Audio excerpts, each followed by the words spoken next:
Всех приветствую на своем канале, с вами Павел Сидорик. Сейчас я занимаюсь малярными работами. Покрасили стены первым слоем. Есть такая распространенная проблема.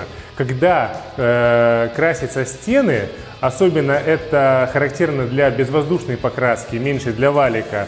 После того, как вы покрасили в 2 слоя, если провести рукой по стене, то стена шершавая. Какие-то крупинки, волоски, они застывают в краске, и получается, что стена похожа на наждачную бумагу. Это получается особенно после покраски стен методом безвоздушной покраски.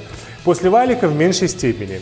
Что делать? Как добиться того, чтобы стены после покраски были идеально гладкими? Допустим, когда придет заказчик, он так потрогает стену, и чтобы он вам не предъявлял претензий, что на стене имеются какие-то дефекты, которые визуально не видно, но на ощупь они очень хорошо ощущаются.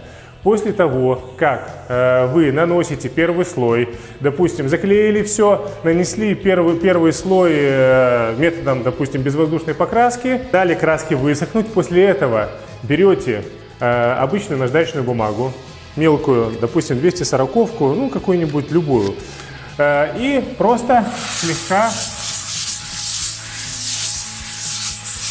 проходите стены, сбиваете все крупинки, все какие-то застывшие частички.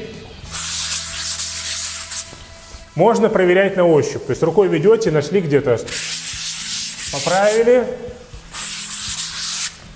смахнули, все. После этого вы наносите второй слой краски, и стена становится идеально гладкой.